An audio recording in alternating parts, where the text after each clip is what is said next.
News nation में हूं पिनाक त्यागी और हम लगातार आपको दिखा रहे हैं कि किस तरह से ऐसे कौन से विधि विधान हैं जिससे ये दीपों का त्योहार आपके लिए और ज्यादा खुशहाली लेकर आए और ज्यादा धन संपत्ति लेकर आए। और इसी कड़ी में लगातार हम आपको अलग अलग विधि विधान बता रहे हैं और आज हम बात करने वाले हैं छोटी दीपावली के पूजन की। क्या कभी आपने सोचकर देखा है कि भाई बड़ी दिवाली, छोटी दिवाली, दिवाली भी क्या छोटी बड़ी हो सकती है, और छोटी दिवाली, नरक चतुर्दशी आखिर होती क्या है, और दीपावली से पहले, माँ लक्ष्मी से पहले नरक चतुर्दशी का क्या महत्व हो जाता है, और इस दिन कैसे पूजा अर्चना करनी चाहिए, और नरक चतुर्दशी से आपके कौन से संकट जो हैं वो कट सकते हैं। तो इन तमाम सवालों के जवाब और नरक चतुर्दशी यानी छोटी दीपावली की पूजा का सही विधि विधान लेकर हम हाजिर हैं अपने इस शो में विधि विधान छोटी दीपावली का। और मेरे साथ यहाँ पर पंडित राजकुमार शास्त्री जी स्टूडियो में मौजूद हैं। राजकुमार शास्त्री जी, आपका बहुत बहुत स्वागत है। और हम चाहेंगे कि एक सवाल हम बचपन से बनाते आ रहे हैं, छोटी दिवाली, हमें लगता था कि स्कूल में छुट्टी मिलती है कि बड़ी दिवाली, छोटी दिवाली, लेकिन बहुत सारे लोगों को ये नहीं पता कि छोटी दीपावली का एक अलग ही महत्व होता है।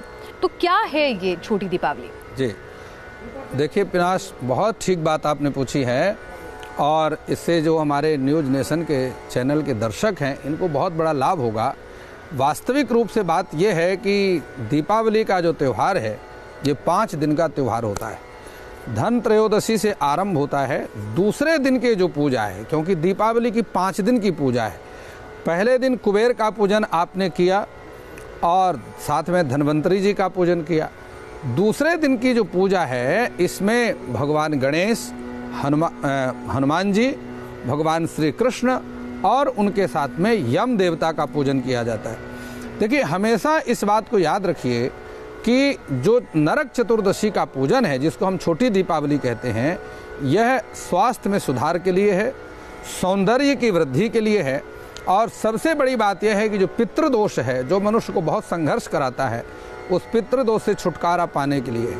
और क्योंकि भगवान ने इसी दिन चतुर्दशी, कृष्ण पक्ष की चतुर्दशी, कार्तिक महीने की कृष्ण पक्ष की चतुर्दशी के दिन भगवान श्री कृष्ण ने नरकासुर नामक एक दैत्य था, उस दैत्य का भगवान श्री कृष्ण ने वध किया और उसको मुक्ति प्रदान किया।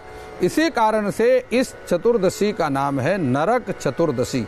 नरक का मतलब यहाँ पर यमलोक से भी है, और यहाँ पर नरकासुर नामक एक दैत्य है जिसका वध भगवान ने किया, उससे भी संबंधित है।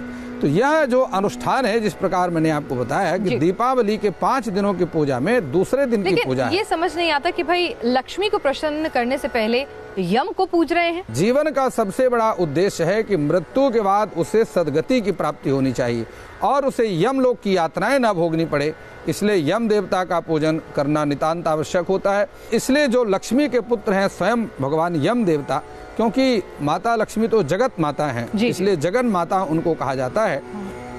तो इस कारण से यम देवता का पूजन करने से, पुत्र का सम्मान करने से लक्ष्मी माता प्रसन्न होती हैं, और साथ में मनुष्य को यम देवता का पूजन करने से नरक की यातनाओं से छुटकारा मिलता है। यम देवता प्रसन्न होकर के नरक की यातनाएं नहीं देते। हमारे शास्त्रों में 21 नरकों का बहुत विस्तार से वर्णन मिलता है, और यम देवता का पूजन करके मनुष्य अपने कर्मों का प्रयासित कर लेता है। चलिए, तो बहुत खूब रहा कि शायद हम में से बहुत कम लोग ही जानते होंगे कि छोटी दीपावली के दिन, नरक चतुर्दशी के दिन अगर आप पूजा करते हैं सही विधि विधान से, तो आपके जो बुरे कर्म हैं, हो सकता है पिछले जन्म के, उनकी वजह से अगर आपको लक्ष्मी पाने में बाधा आ रही है तो उससे मुक्ति मिलेगी, पितृदोष से मुक्ति मिलेगी, सेहत का लाभ होगा, नरक में भोगने वाली यातनाओं में कमी आएगी। तो यानी कि आप तमाम तरह के पापों से मुक्ति पा सकते हैं, अपनी लंबी उम्र, सौंदर्य भी पा सकते हैं, और माँ लक्ष्मी को भी प्रसन्न कर सकते हैं। तो बड़ी दीपावली जितनी ही महत्वपूर्ण हो जाती है छोटी दीपावली और इसका पूजन।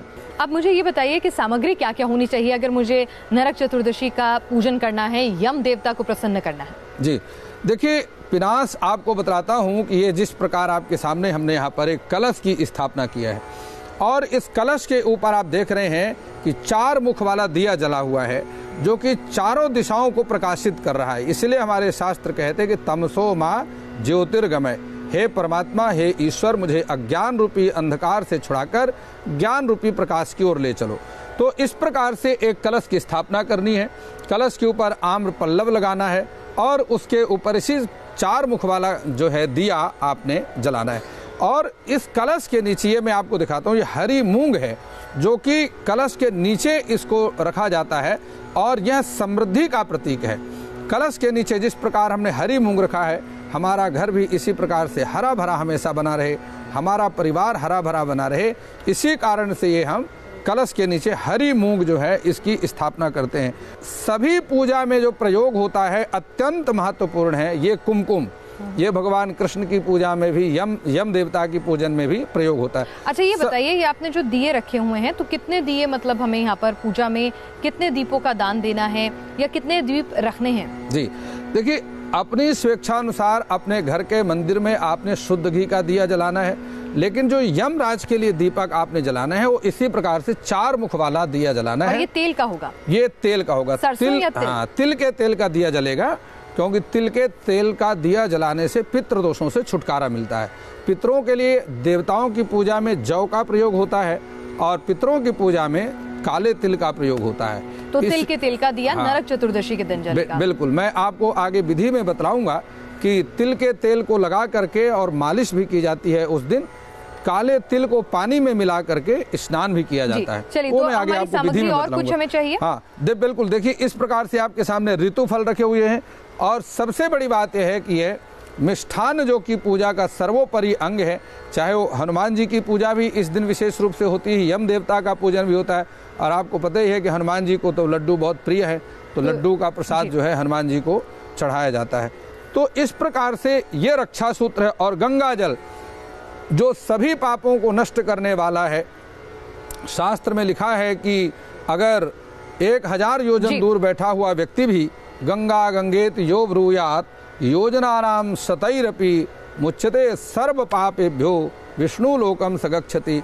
1000 योजन दूर बैठा हुआ व्यक्ति भी अगर गंगा गंगा ऐसा स्मरण करता है या अपने घर के मंदिर में गंगा जली रख करके उसका प्रतिदिन दर्शन और पूजन करता है, उसके सभी पाप नष्ट हो जाते हैं। चलिए, तो सामग्री हमारी पूरी हो गई है। ये सारी पूजा की। चलिए, तो बहुत ज्यादा सामग्री नरक चतुर्दशी की पूजा अर्चना में नहीं चाहिए। बहुत छोटी छोटी चीजों से ही प्रसन्न हो जाएंगे यम देवता और माँ लक्ष्मी की भी कृपा बरसेगी आप पर। अब विधि विधान हमें बताइए। जी देखिए, सबसे बहुत महत्वपूर्ण है जो आपने बात करी कि नरक चतुर्दशी की पूजा का पूरा विधि विधान क्या है, ये जानना बहुत आवश्यक है। तो सबसे पहले मैं आपको बतलाता हूं कि सर्वप्रथम आपने ये ध्यान रखना है, जल में काले तिल मिला करके स्नान करना है। एक बात को ध्यान रखें, कहीं आपके मन में शंका ना आ जाए, क्योंकि कार्तिक के महीने में तेल की मालिश करना बिल्कुल निषिद्ध है। कार्तिक के महीने में कभी तेल नहीं लगाना चाहिए, लेकिन नरक चतुर्दशी के दिन आप तिल के तेल का प्रयोग कर सकते हैं। इसमें कोई दोष नहीं है, बल्कि उसका लाभ है, पितृदोष से छुटकारा मिलता है। इस दिन तिल के तेल में लक्ष्मी का वास होता है, इसलिए लक्ष्मी की प्रसन्नता के लिए तिल मिला करके स्नान करना है। इसके बाद भगवान सूर्य को अर्घ देना है। ये सब कुछ करने के बाद आपने मंदिर में जाना है और मंदिर में जाकर के भगवान श्री कृष्ण का दर्शन करना है, क्योंकि भगवान श्री कृष्ण मुक्ति को देने वाले देवता हैं। तो इसलिए भगवान श्री कृष्ण का दर्शन करना इस पूजा में बहुत आवश्यक है। और तुलसी मंजरी की माला बना करके भगवान श्री कृष्ण को अर्पण करना है। और सबसे बड़ी बात है, जो मंत्र का आपने जाप करना है नरक चतुर्दशी के दिन, वह है ओम नमो भगवते वासुदेवाय। यह 12 अक्षरों का मंत्र है। 12 अक्षर मंत्रवर जपहि सहित अनुराग, तुलसीदास पद पंकरु दंपति मन अतिलाग। 12 अक्षर का मंत्र फिर है। से आप मंत्र अगर हमारे दर्शकों के लिए बिल्कुल ठीक कह रहे हैं आप, यह बड़ा ही पवित्र मंत्र है और इस मंत्र का उपदेश स्वयं देवर्षि नारद जी ने ध्रुव जी को दिया था। और वह मंत्र है ओम नमो भगवते वासुदेवाय, ओम नमो भगवते वासुदेवाय। इस मंत्र का जाप, इस 12 अक्षर के मंत्र का जाप 12 माला आपने करना है। संभव हो सके तो तुलसी की माला का प्रयोग करें। अब इसके पश्चात आपने हनुमान चालीसा का पाठ करना है और सुंदर कांड का पाठ करना, लेकिन सुंदर कांड का पाठ उच्च स्वर में करना है, केवल मन ही मन में नहीं करना, उच्च स्वर में सुंदर कांड का पाठ करना है। और सूर्यास्त के उपरांत ये सबसे मुख्य काम है कि घर के दक्षिण दिशा में आपने ये दीपदान करना है। लेकिन दीपदान जो आपने ये करना है दक्षिण दिशा में करना है और घर की देहली के दरवाजे के, मुख्य दरवाजे के बाहर करना है।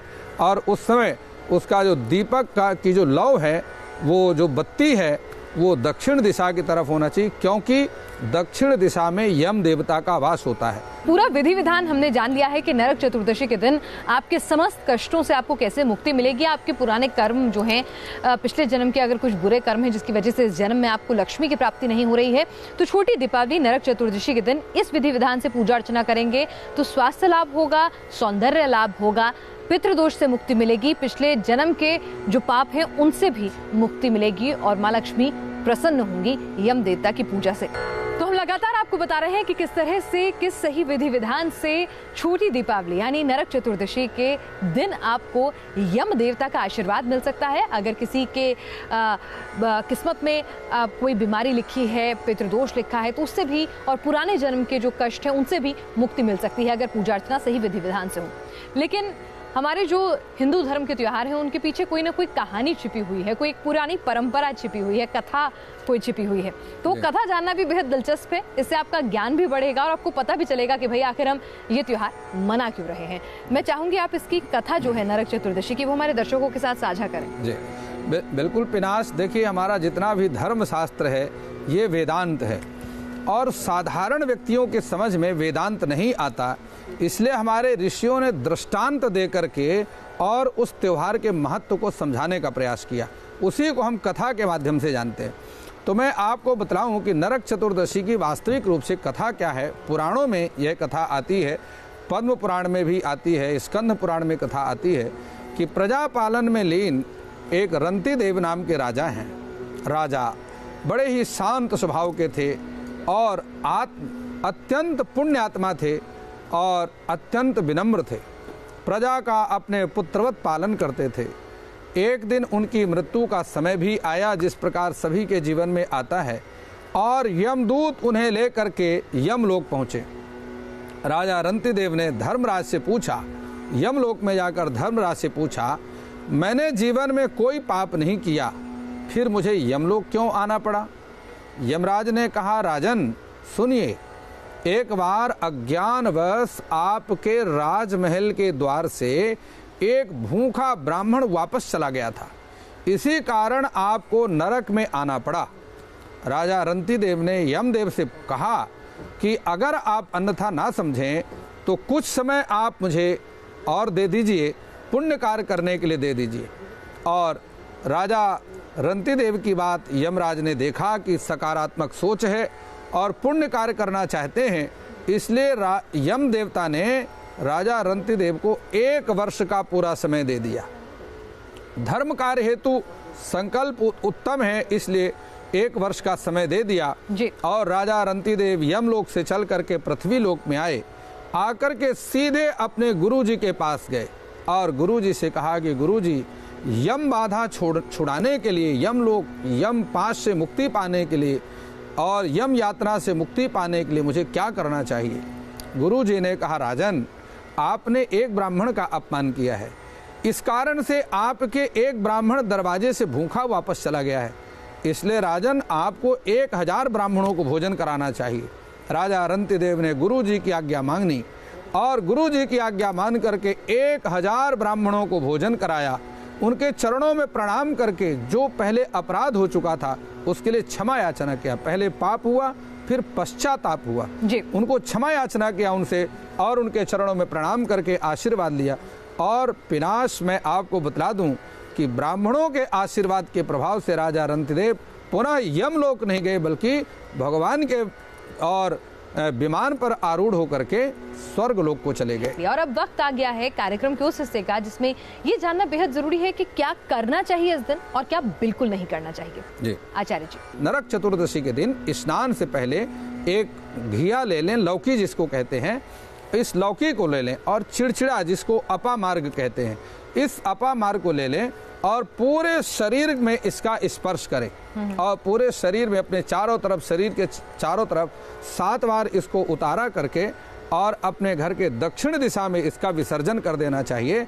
ऐसा करने से जितने हमारे शरीर के द्वारा किए गए पाप हैं वो नष्ट हो जाते हैं। अपने घर और व्यवसाय स्थान में तिल के तेल का अगर आप नरक चतुर्दशी के दिन दिया जलाएंगे तो ऐसा हो नहीं सकता कि आपके घर में लक्ष्मी का वास ना हो। बिल्कुल शर्तियत उपाय है। इसलिए भूल करके भी ऐसा ना करें कि नरक चतुर्दशी निकल जाए और आप दिया ना जलाएं। जो भी आपके घर में आए, मार्ग में मिले, अपने मन से, वचन से, कर्म से किसी का अपमान नहीं करना है, अपनी वाणी पर नियंत्रण रखना है, किसी प्रकार क्रोध नहीं करना है। संभव हो सके तो 5 दिन तक ब्रह्मचर्य का पालन करें, भूमि पर शयन करें। ये सारी चीज़ों को आपने ध्यान रखना है। चलिए, तो ये तमाम चीज़ें हमने जान ली कि क्या करना है नरक चतुर्दशी के दिन, क्या नहीं करना है, कैसे पूजा करनी है और क्या पूरा विधि विधान होगा। पंडित जी, आप स्टूडियो में आए और हमारे दर्शकों को छोटी दीपावली यानी नरक चतुर्दशी की कथा सुनाई, इसके महत्व को बताया, इसकी पूजा के विधि विधान को बताया और निश्चय ही हमारे जो दर्शक हैं उन्हें इसका लाभ ज़रूर मिलेगा, क्योंकि बहुत सारी ऐसी बातें थी जो हम भी नहीं जानते थे कि माँ लक्ष्मी को प्रसन्न करना है तो पहले अपने कर्म ठीक करने हैं, कर्म ठीक करने हैं तो छोटी दीपावली के दिन सबसे पहले आपको यम देवता का आशीर्वाद चाहिए। तो आप भी ये बताई गई पूजा अपने घर पर छोटी दीपावली के दिन जरूर करें और सुख समृद्धि पाएं, पितृदोष से मुक्ति पाएं और नरक से भी मुक्ति पाएं। इसी कामना के साथ हमारे इस कार्यक्रम में फिलहाल के लिए इतना ही।